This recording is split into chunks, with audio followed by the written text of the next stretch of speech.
Uncertainty is running a little high right now, and empathy might be a little low as we all come to grips with a pandemic. It's easy, and not unreasonable, to focus on what's happening today rather than what might happen tomorrow. Is there time for volunteer work right now? Is there money enough to spare for a cause, no matter how good? San Antonio journalist and fundraising consultant Bruce Cates believes the investments we make in our community today, especially today, will benefit all of us tomorrow.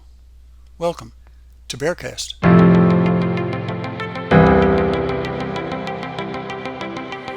I'm Randy Langford, and this is BexarCast, a weekly interview with business, political, education, and nonprofit leaders. We're examining the relationships between all four and how each one benefits from the success of the other three.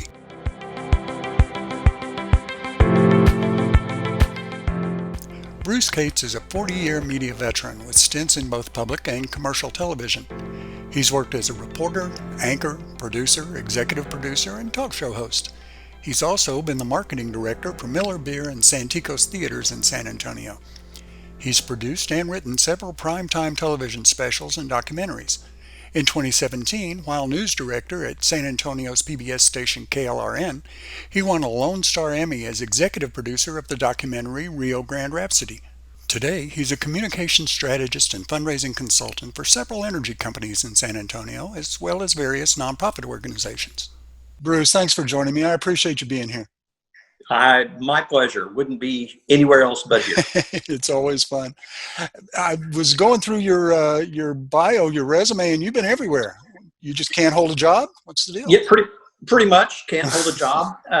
It's funny in the intro, and I worded it specifically, but I did it hopefully because you'd mentioned it. But I personally didn't receive the Emmy statue from the Lone Star Emmys. At that time, KLRN had kind of a limited budget, like a lot of nonprofits do, right, and they could only afford to pay the entry fee for a couple of people. Well, I was the news director, I was executive producer, and the photographer I thought needed to be nominated for this. So I took my name off the list because they were going to pay for me, and they put him on there. And I thought that was, the way it should have been. Anyway, we won, and even though I was the executive producer of the award-winning documentary, I gave up the right to walk the stage. I'm just glad the documentary won. KLRN benefited from it. But this is the kind of stuff I know we're going to talk about: nonprofits, lack of funds, things like this, and that's an example of it. Right. Yeah. And I forget who the quote is from, but I've seen a quote that you'll be amazed what you can accomplish when you don't care who gets the credit. Exactly. Yeah. And actually the prize is better that way. Yeah. Yeah. Let's go over your media roots a little bit, that you have been everywhere and you've been involved in the media for many, many years. When did you realize that's what you wanted to do? Did you have a role model that you followed, or how did it happen? Well, it's kind of funny. I kind of realized it when I was a sophomore in high school. I had no idea what I wanted to do. I lived in a neighborhood. It's called Nassau Bay. It's in Clear Lake area. It's across the street from the Johnson Space Center. And behind me, I don't know if you can see that or not, that's an old newspaper clipping from Apollo 11. Anyway, I'm living there in an area where all the astronauts live and all their wives are and the kids, and went to school with and everything. And when Neil Armstrong walked on the moon, that's when many of my friends decided to be engineers, astronauts, things like that. And of course, my dad who worked at NASA at the time, also was hoping I would go in that direction. Lo and behold, I was more interested in the reporters and the photographers from the TV stations that came out there and built those, metal things, because they didn't do live shots back then very well. And watching them cover the news, watching them do everything. They were covering in my neighborhood. That's what got me. That was 1969. It's funny. I pretty much the same story. It wasn't the moon landing. It was Watergate. Yeah, well, true. When I saw all the reporters and I saw how they were changing the world and how they were holding people accountable, that's what did it for me. That's how I got started. Yeah, I got into news because of that. I'd like to say it was because of Watergate, and I was watching the progression like you did, but I saw the movie and I liked it. So. Different generation. Exactly. I want to get into your story about from both the media professional and the marketer aspect, because you've been both. And I kind of want to talk about where those two fields intersect. But let me start with your nonprofit service. How did you get, again, we talked about how you got to be in the news business. How did you get to be in the nonprofit business? When I first started nonprofits, or what I'm doing Yeah, now? when you first started, how did that come to be? We're going way back in time because that pretty much started in Boy Scouts. I Okay. mean, as a kid, when you're in Boy Scouts, you always get the merit badges, and you're doing certain things. And some of those merit badges, besides, canoeing, you can basically get from being involved with nonprofits and learn from them. And then after, there's the Explorer Scouts, and where you serve with the police departments and things like that. So I really, really enjoyed that. In college, actually, before I got into journalism, I was in theater. And we did a lot of stage plays. And of course, that's one of the biggest nonprofits in the world because they rarely make any money. Absolutely. But I found that entertainment, being on a stage, making people laugh, making people cry, if nothing else, helping them learn more about issues through that medium was interesting to me. And I felt I was performing a service by doing that as well. So that was actually the beginning, I guess, of my relationship and doing something for a nonprofit for the benefit of the community. Okay. And you talk about the fundraising aspect of nonprofits, and they're chronically underfunded. And I don't think a lot of people realize that nonprofit organizations have a marketing element. Yeah. You don't think of that. It's a nonprofit organization. It serves a mission, but you have to sell that mission as well. I'd like to get your take on how important that marketing element is for nonprofit organizations and how media plays a role in that marketing. Well, you got to have money to do the things you do. I mean, go back to the first thing I just told you, the fact that the TV station didn't have enough money to pay for the entries. Therefore, a lot of other people besides myself could have been nominated to receive an award for that, which would have helped them with their careers. And of course, provide the station with more of an ability to market what they just won, raise some money, and do more of that sort of thing. Right. Marketing, if I could think of another word besides marketing for nonprofits, I'd probably try to do that. But the bottom line is they need money to do the things they do. In the case of a nonprofit TV station, they can't do commercials. They're kept from doing that. They rely upon funding, which is never enough. Right. But you don't get the visibility. You don't get the reach that a lot of other places do that have the money, that have sponsors, that sort of commercial structure going on for them. And so you suffer for it. If they don't know who you are, they don't know what you do, they don't know how you're benefiting them, so why would they give you money? You need to market to them and let them know what the message is so that you're basically helping them get involved with the thing that's actually good for them. Right. And that's part of the mission of BexarCast, is to help nonprofit organizations with that marketing element of their operation. And the way we do it is by recruiting high school students to create marketing material for the nonprofit to use. As we adjust to the post-pandemic world, the post-COVID world, how do you see the media changing, and how can students prepare for media careers going forward? Well, before I answer this, let me just tell everybody who's watching this, you didn't pay me to say this. This is just for me. But I really think BexarCast and the concept behind it is wonderful for a variety of reasons. One, the students are already getting some basic information before they even come to your door on here's a camera, here's how you click it, that sort of thing. They learn the basics. But they learn what they can do with that knowledge once they get involved with BexarCast. And in this particular case, BexarCast gives them the opportunity to provide that service to someone that needs it, a nonprofit organization.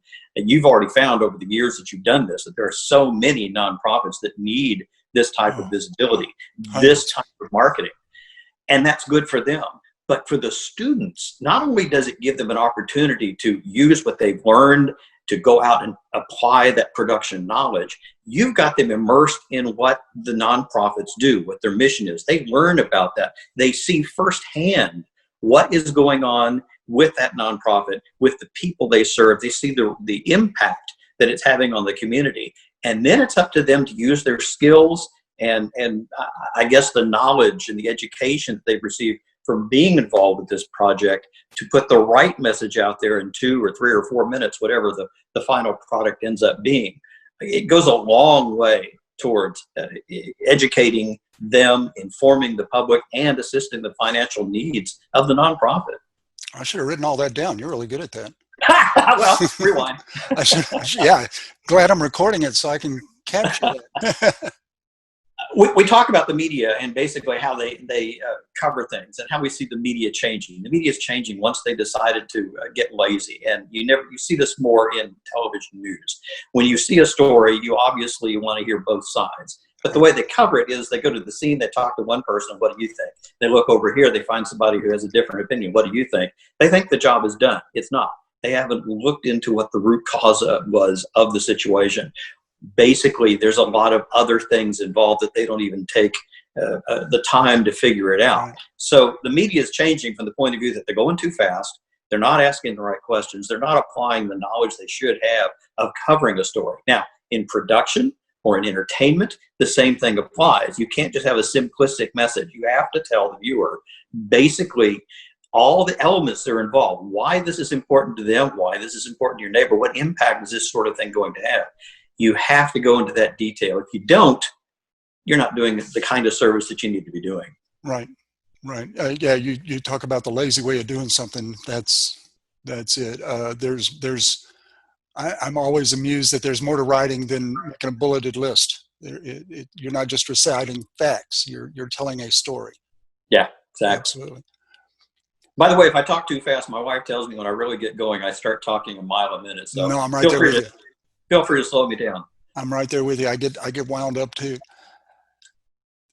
Aside from thank you for mentioning all the lessons that the students are learning in BexarCast. And one of them that we have found was kind of an unintended consequence of what happened when we started the festival. We were putting kids in nonprofit organizations to let them tell the story of that nonprofit organization, and in so doing, learn basic media production skills.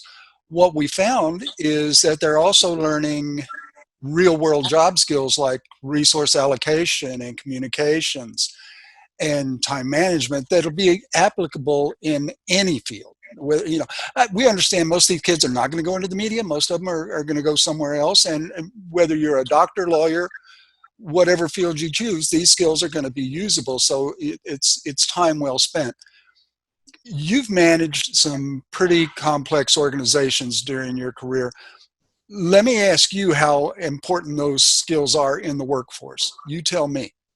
They're incredibly important. I'm going to tell you something that you already know, and maybe some of the people who are watching this don't know. So I'll address this to them and not to you.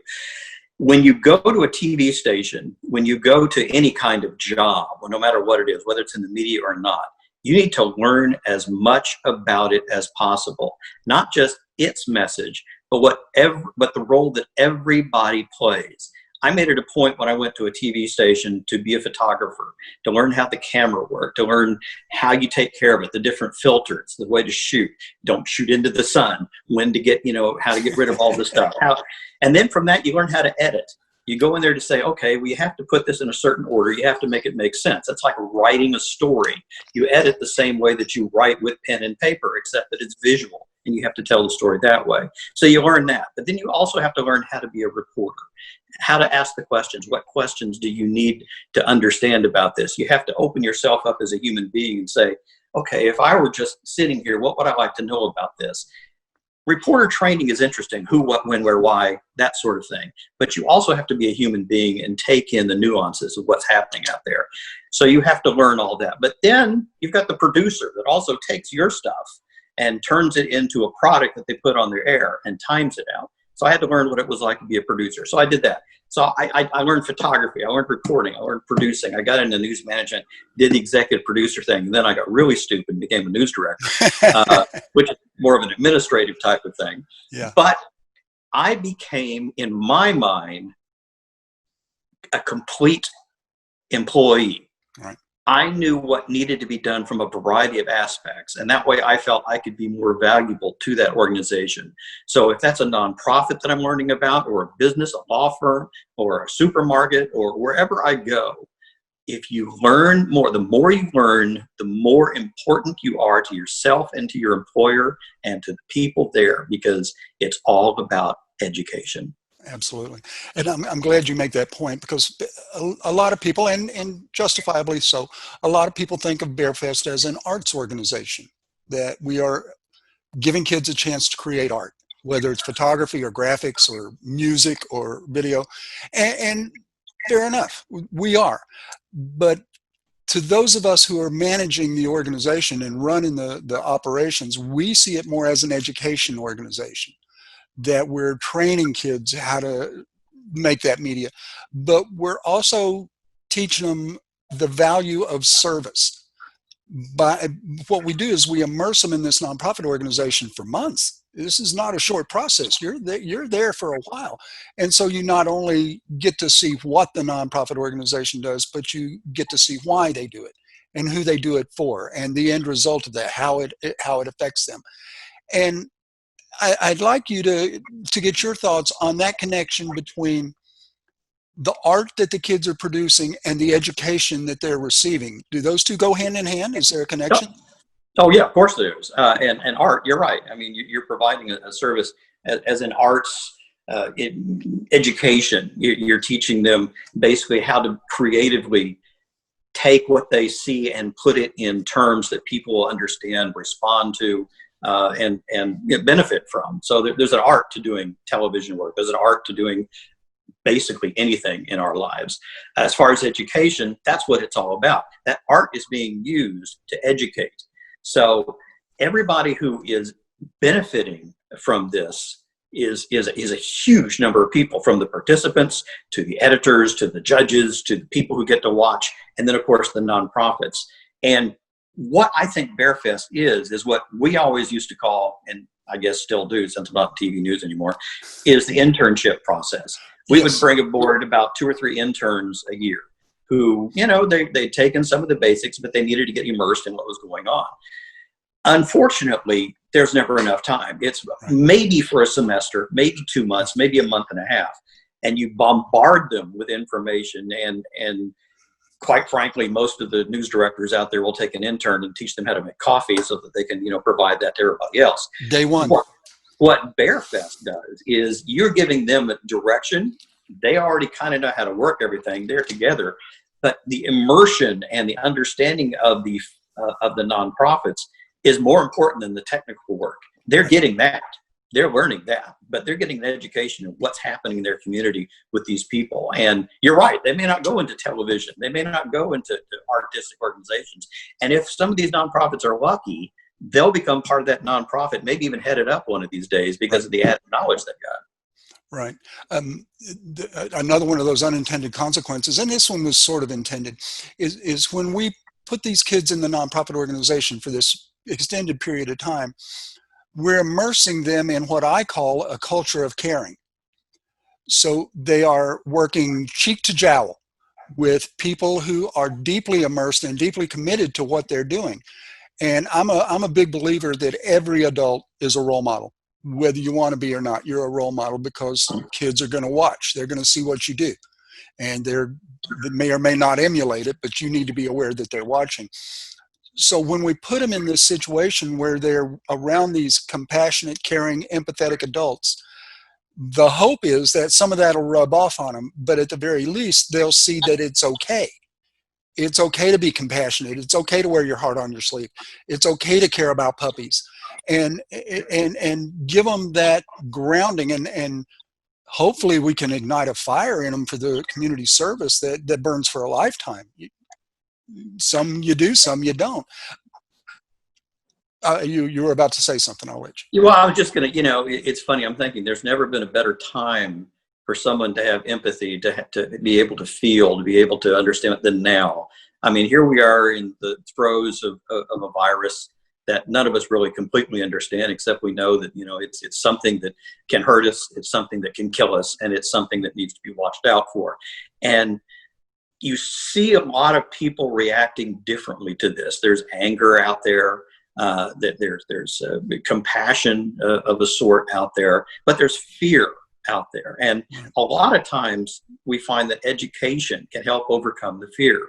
Once you know more about what it is that's scaring you, you get less scared. So take these people right now who are going to hit these nonprofits in the throes of a virus, in a time when people are donating less money, in a time when people are more focused on their own concerns, their own health, and they're basically doing this number.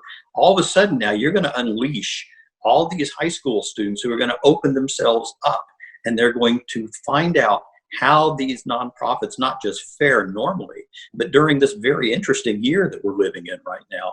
And I think the compassion, the potential to see that compassion, to have it impact them, I think is a wonderful thing, because they may just find themselves infused with emotions and understanding that they haven't had before this. And if they can take that and translate that onto that video, we're all better for it. Absolutely.